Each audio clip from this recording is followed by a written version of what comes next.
நீங்கள் பார்த்துக் கொண்டிருப்பது QK நியூஸ் டிவியின் தமிழ் ஒளிபரப்பு.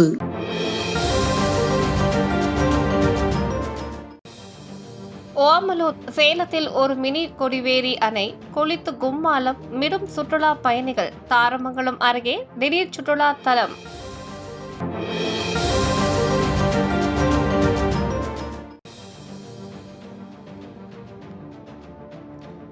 சேலம் ஆடுகளை துரத்தி கடித்த திருநாய்கள். 4 ஆடுகள் உயிரிழப்பு, 6 ஆடுகளுக்கு சிகிச்சை. கூச்சாங்காடு பகுதியில் பரபரப்பு.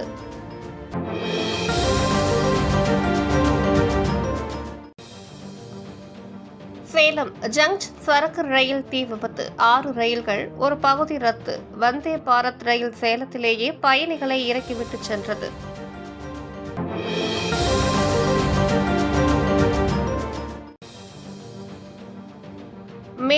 மேட்டூர் அனல் மின் நிலையத்தில் தமிழ்நாடு மின்சார வாரிய தலைவர் ராதாகிருஷ்ணன் நேரில் ஆய்வு.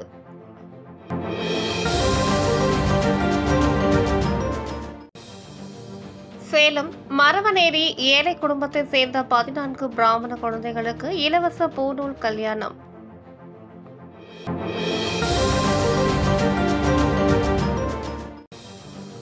ஒட்டச்சத்திரம் பழக்கண்டூத்தில் கிணற்றில் தவறி விழுந்தவரை பத்திரமாக மீட்ட ஒட்டச்சத்திரம் தீயணைப்பு படையினர்.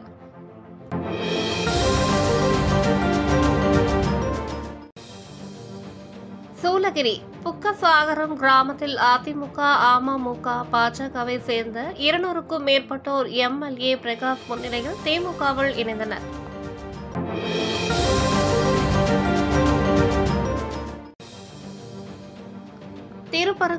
திருப்பரங்குன்றம் சுப்பிரமணிய சுவாமி கோவிலில் லட்சக்கணக்கான பக்தர்கள் முன்னிலையில் கோலாகலமாக நடைபெற்ற கும்பாபிஷேகம்.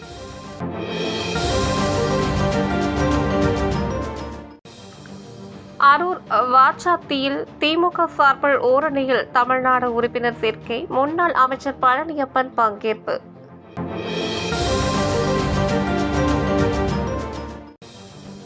விருதுநகர் உங்களுடன் ஸ்டாலின் திட்டத்தின் கீழ் நடைபெற உள்ள 349 சிறப்பு முகாம்களை பயன்படுத்திக் கொள்ளுமாறு மாவட்ட ஆட்சியர் சுகபுத்ரா தகவல் பேட்டி.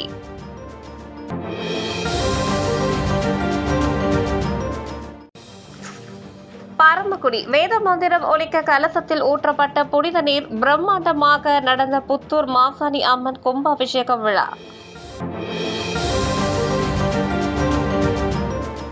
ஓடும் ரயிலில் கர்ப்பிணி பெண்ணுக்கு பாலியல் தொல்லை கொடுத்து கீழே தள்ளிய நபருக்கு இன்று தீர்ப்பு.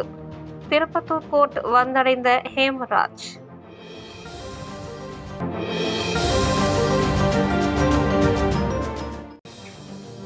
திருநெல்வேலி தூய்மை பணியாளர்களுக்கு மாத ஊதியம் வழங்காதது மாநகராட்சி கண்டித்து நெல்லை மாநகராட்சி அலுவலகத்தை முற்றுகையிட்டு போராடிய தூய்மை பணியாளர்கள்.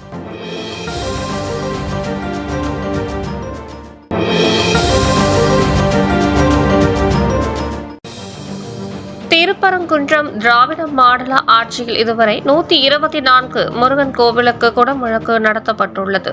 அமைச்சர் சேகர் பாபு பேட்டி.